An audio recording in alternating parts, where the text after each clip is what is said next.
안녕하십니까. 송구권의 혼술 9월 7일 수요일 오후에 인사드립니다. 자, 국민의힘 새 비대위원장에 좀 변화가 있는 것 같습니다. 낮에만 해도 박주선 전 의원이 유력하게 거론이 됐고 오늘 중으로 발표가 될 거라고 했는데 조금 전에 조선일보를 시작으로 긴급 기사가 나오기 시작했습니다. 박주선 전 의원이 고사를 했다. 비대위원장을 거절을 했다. 그래서 돌고 돌아서 정진석 국회 부의장이 유력하다. 자, 이런 내용인데, 자, 어떻게 된 사정인지 제가 한번 살펴봤습니다. 일단 당초에는 국민의힘에서 주호영 비대위원장 재선임, 이것이 가장 유력했죠. 그런데 주호영 위원장이 어제 새 술은 새 부대에 담아야 한다, 이렇게 이야기하면서 맞지 않을 뜻을 밝혔습니다. 고사를 했죠. 그래서 그 배경에 이 주호영 원내대표 합의 추대 카드가 있다. 아침에 제가 설명을 해드렸습니다. 플랜 B. 또 비대위원장에 대해서 이준석이 가처분 신청을 내놨으니까 만약에 또 그것이 법원에 의해서 인용이 되면은 원내대표가 다시 직무대행을 해야 된다. 그렇다면 실질적으로 당을 이끌어갈 원내대표. 권성동은 곧 사퇴합니다. 이 비대위에 출범시키고 나서. 새 원내대표의 중진급이 합의 추대돼야 된다. 3선이 보통 원내대표를 하는데 그 정도가 아니고 사실상 대표직을 수행하게 되면은 플랜 B로 5선, 당내 최다선이고 또 원내대표를 한 번 한 적이 있고 비대위원장도 한 번 한 적이 있고 대표 직무 대행도 한 적이 있죠. 그때 김종인 비대위 체제에서 전환이 되는 시점에. 자, 그래서 주호영 카드, 원내대표 카드가 급부상했다는 말씀을 드렸는데, 그래서 주호영의 대체제로 거론됐던 인물이 박주선 전 의원입니다. 자, 그런데 박주선 전 의원이 새 비대위원장을 거절을 했다. 이 소식이 지금 들리고 있는 것이죠. 박주선 전 의원이 맡기가 어려울 것 같아, 이렇게 최종 거절의 뜻을 밝힌 걸로 이렇게 조선일보와 또 다른 언론들도 지금 나오고 있습니다. 그렇게 취재가 됐고, 국민의힘 고위 당직자는 이렇게 이야기했다고 합니다. 박주선 전 의원이 당내 사정에 밝지 않고 현재 비대위원장을 맡는 것은 어려울 것 같아, 이런 뜻을 최종적으로 통보를 한 것으로 안다. 자, 그리고 이 때문에 다시 원내에서 비대위원장을 찾고 있다. 원외 인사 후보군으로 거론되던 김병준 전 자유한국당 비대위원장 등도 개인 사정 등을 들어 비대위원장직을 고사한 것으로 알려졌다. 자, 이 두 사람, 이 박주선, 김병준, 그리고 또 일부 몇 사람이 비대위원장직을 고사를 했다고 합니다. 자, 고사를 한 이유가 뭘까? 여러 가지 각기 이유가 있겠죠. 그런데 딱 공통점이 하나 있습니다. 뭐냐 하면은 이준석 때문이죠. 이준석에게서 또 비대위원장을 맡아서 또 조롱을 받거나 모욕적인 언사를 들을 가능성이 높다. 지금 비대위원장으로 거론되는 인물들은 전부 이준석의 아버지뻘 연배가 되는 인물들입니다. 그런데 아들뻘 되는 이준석이 계속 또 조롱을 하고 또 비대위원 가처분 신청을 내서 중간에 또 자리가 좀 엉망진창이 되고 위신이 추락하고 그럴 가능성이 있기 때문에 줄줄이 지금 고사를 하는 것 같습니다. 제가 판단할 때는 그렇습니다. 일단 박주선 전 의원 같은 경우에는 이 호남 출신의 민주당 출신의 호남 중진 의원이었죠. 그런데 윤석열 후보, 대선 때 윤석열 후보 지지를 했고 대통령 취임식 준비위원장을 맡았던 인물입니다. 자, 그래서 웬만하면 받아들일 것 같았는데 당내에서 물론 일부에서 민주당 출신이라는 데서 거부감도 있었지만 뭐 한시적인 비대위원장이니까 또 현역이 아니고 하니까 오히려 자유롭지 않느냐, 그런 판단에서 영입을 하려고 했는데 거절을 했습니다. 자, 박주선 아마 전 의원도 상당히 이준석에 대해서 부담을 느꼈던 것 같습니다. 이준석이 이런 말을 했죠. 박주선 비대위원장 내정설이 도니까 이준석이 또 비아냥거렸습니다. 이렇게 이야기했죠. 박주선 의원님은 훌륭한 분이시다. 꼭 모셔주세요. 이렇게 하고 그 뒤에다가 참 가처분은 합니다. 이것은 거의 조롱이죠. 비아냥거리는 거죠.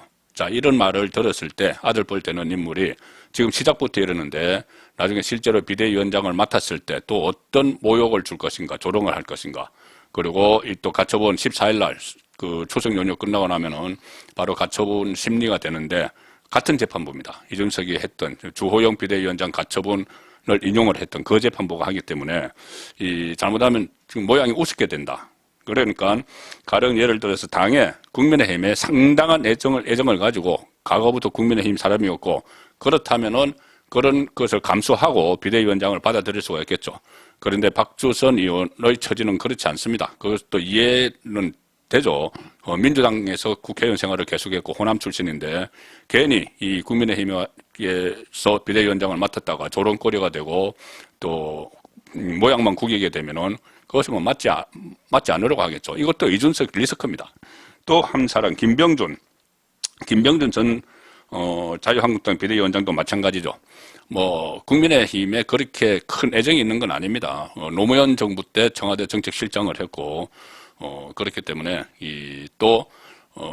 김종인 비대위 때 김종인과 상당히 또 갈등을 일으켰죠. 승도 갈등을 일으키면서 그때 당시 김병준 전 교수죠. 김병준 전 교수가 김종인의 동아은행 비자금 사건 이것을 지적을 했을 때 김종인이 그 사람은 하류의 사고방식을 가진 사람이다. 하류, 낮은 급수다. 이렇게 깎아내리면서 충돌을 한 적이 있죠. 그때 김종인은 이준석의 확실한 멘토였습니다.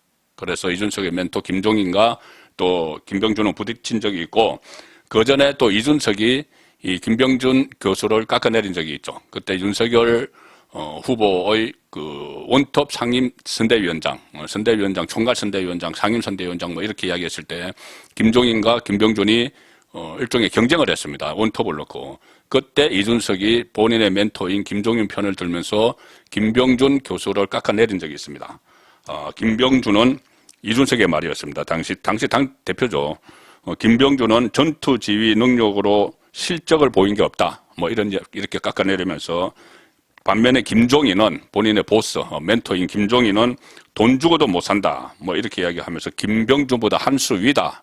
자, 이런 식으로 하면서 또 김병준 교수에게 모멸감을 주는 그런 발언을 했습니다. 아마 이런 상황도 김병준 전 비대위원장, 자유한국당 비대위원장을 지냈지만 김병준 교수도 이 상황을 염두에 두지 않을 수가 없었겠죠.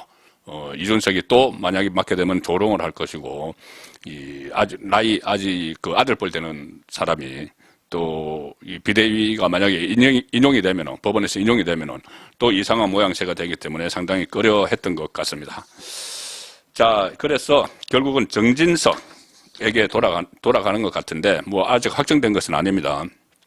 당초에 비대위원장 1순위로 거론이 됐었죠. 정진석 부의장. 근데 정진석 부의장도 이것을 고사를 했습니다. 처음에. 고사를 한 것은 뭐 표면적으로는 국회 부의장이라는 자리라고 하지만 뭐 역대에도 뭐 국회직을 가지고 당직을 많이 갔습니다. 그래서 그것보다는 오히려 정진석도 이준석에게 좀 진절머리를 친 적이 있죠. 이준석에게. 그때 이준석이 우크라이나에 갔을 때 정진석 부의장이 정치 대선배로서 좀 타일렀는데 그것을 가지고 이준석이 그때 뭐 육모방망이로 친다 뭐 이런 뭐 사진 올리고 또 나중에는 뭐 추태 대선배에게 추태 이런 모욕적인 언사까지 썼습니다. 아마 그런 것 때문에 정진석 부의장도 비대위원장을 맡기를 꺼렸을 것 같은데 어쨌든 지금은 권성동도 직접 뭐 부탁을 했다고 합니다. 그런데 그때까지 거절을 했는데 이제 더 이상 할 사람이 없고 전부 다 이준석 리스크 때문에 이준석과 뭐 상대하기 싫어서 서로 뭐 대치하는 그런 모습조차 보이기 싫어서 다 거절을 하니 정진석 부의장은 제가 앞서 말씀드린 이 박주선, 김병준 여기에 비해서 당에 상당히 애착을 가질 수밖에 없죠. 처음부터 이 당을 같이 했고 그 아버지 정성모 전 내무부 장관도 그때 뭐 박정희 정권 시대에 그 일을 했던 또 국회의원도 했던 인물이기 때문에 책임감이 없을 수가 없습니다. 그래서 정진석 부의장이 아마 좀 떠맞는 형식으로 이렇게 될 것 같은데 앞으로 또 정진석 부의장에 대해서 이준석은 또 감정이 있으니까 이준석과 감정이 없는 정치인들은 거의 없죠. 중진들. 감정이 있으니까 또 어떻게 또 이런저런 조롱이 계속 또 쏟아져 나오겠죠. 벌써 그런 것을 예고를 했습니다.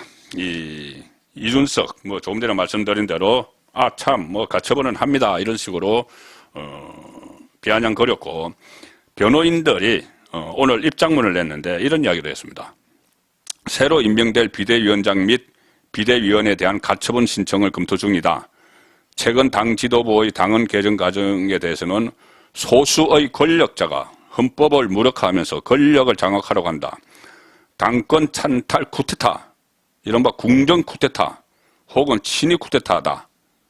자, 이렇게 도발적으로 나오고 있는 상황이고, 거기에 이준석이 지금 정치 게임을 하듯이 막 핥히기 때문에 비대위원장을 서로 안 하려고 하는 그런 상황이 됐습니다. 여기서 제가 문득 생각나는 것 중에 하나가 비대위원장 전문 있죠. 전문 비대위원장. 여야, 보수, 진보 다 넘나들면서 비대위원장만 시켜주면은 덜컥덜컥 하던 사람. 김종인입니다. 김종인.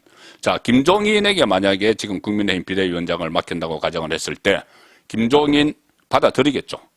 자, 그러면은 김종인의 퀴즈. 이준석은 김종인 비대위에 대해서 가처분 신청을 할까요?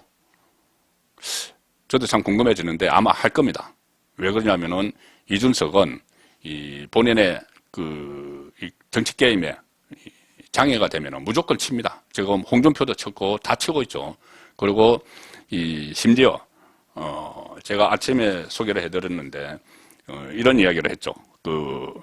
대통령이 이준석을 품어야 된다. 그런 이야기가 나오는 데 대해서 그 말을 들었을 때 가장 모멸적이고 기분이 제일 나쁘다. 품기는 뭘 품어요? 무슨 제가 달걀입니까? 왜 품습니까? 저를.